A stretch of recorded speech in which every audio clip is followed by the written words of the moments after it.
Hi, my name is Jennifer King. I'm from Harrisburg, Pennsylvania, and this is my video application for the internship position for To Write Love on Our Arms. I am very excited to be among a pool of applicants for this. It's absolutely amazing and it's an honor. So thank you so much for reviewing my application, and I'm just gonna get right on into it.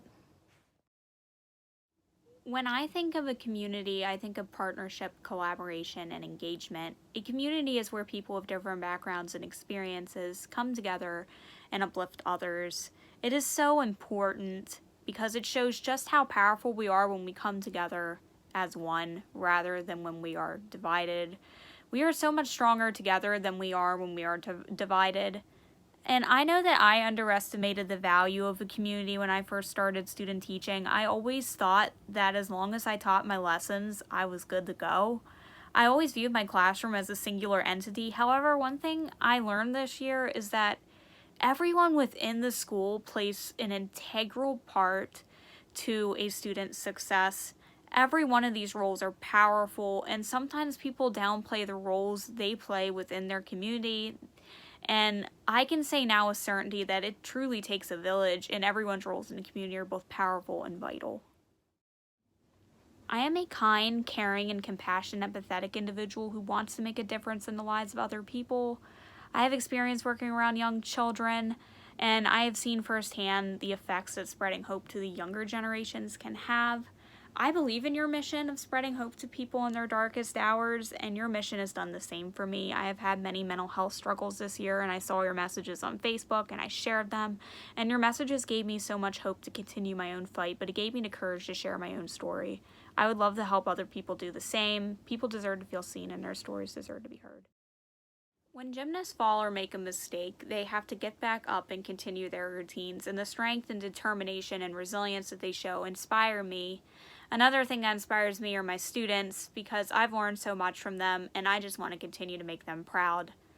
I influence others personally by spreading love and kindness. You never know what other people are going through, and those small acts of kindness can have a huge impact. When I was student teaching, my students always felt comfortable telling me their struggles, and it is not easy to share those stories, and I am just thankful my students felt safe to share that side of themselves with me. My passions include spreading kindness to other people, being a light in other people's lives, and being the change that you wish to see in the world. Another passion of mine is just saving Olympic sports, because I feel like it eliminates opportunities for young people to represent their sport at the highest level. And of course, eliminating abusive coaching practices in sports. I've seen the devastating impacts of this firsthand, and it breaks my heart to see the athletes I look up to in so much pain. I would love to see those abusive practices end. The conversation that brought a lot of change in my life was from my supervisor after a rough observation where my nerves had gotten the best of me. My supervisor looked at me and she said, "You know, Jen, some people were not meant to teach in front of the classroom." And at first, I was upset and confused. I could not understand how you could be an elementary ed teacher and have teaching not be the right fit for you. This conversation, of course, brought a negative change in me at first. I felt like a complete and utter failure. It was as if my biggest fears were becoming a reality. I felt that I let everyone down, including my students, and that really upset me. I felt really incompetent.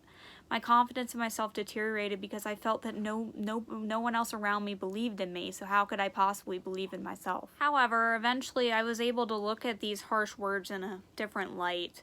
I felt that these words gave me the opportunity to kind of take a step back and to re-examine my life and to find out what it was that I truly wanted out of life.